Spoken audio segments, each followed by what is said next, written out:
Want to master the basics of English grammar? Welcome to Future Horizon, your language learning hub.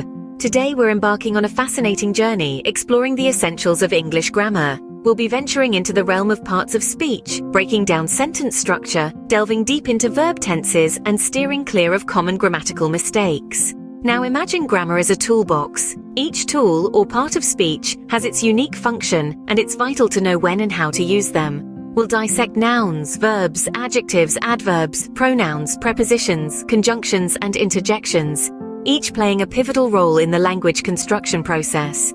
Understanding the role of each part of speech helps you build sentences accurately and clearly.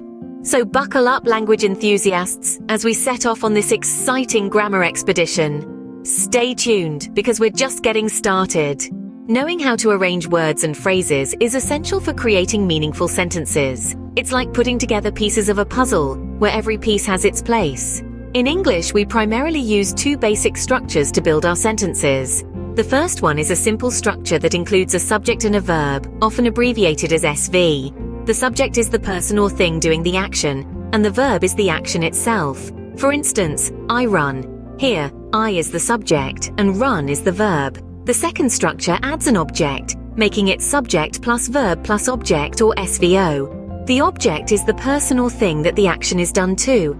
For example, I love coffee. Here, I is the subject, love is the verb, and coffee is the object.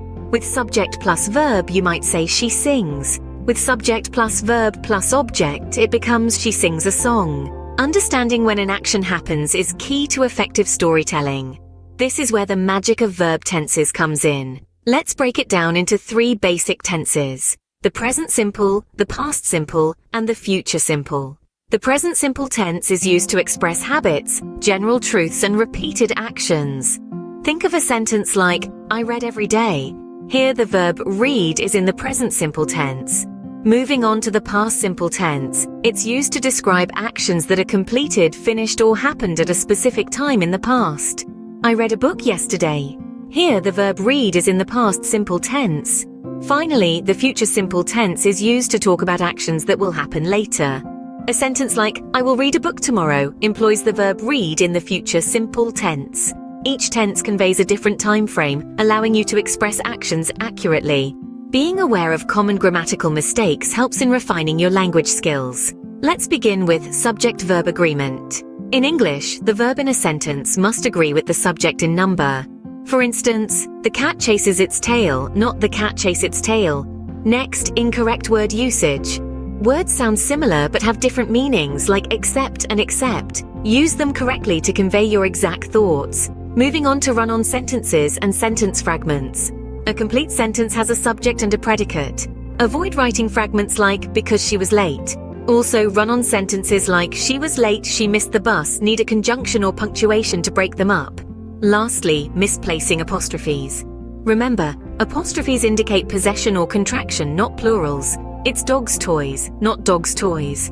By identifying and rectifying these errors, you'll improve your grammar and enhance your overall language proficiency.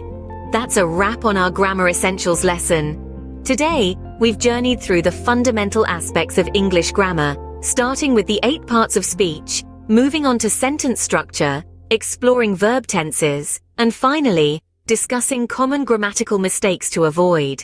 Remember, the key to mastering English grammar lies in practice and patience. It's like learning to ride a bike or play a musical instrument. The more you practice, the better you become. So keep constructing sentences, keep telling stories, and keep communicating. Your efforts will surely pay off. If you found today's lesson valuable, we kindly ask you to like and share this video. It helps us reach more language enthusiasts like you. And don't forget to subscribe to Future Horizon for more insightful language learning content. Keep honing your language skills and embracing the beauty of grammar. Until next time, happy learning. Goodbye.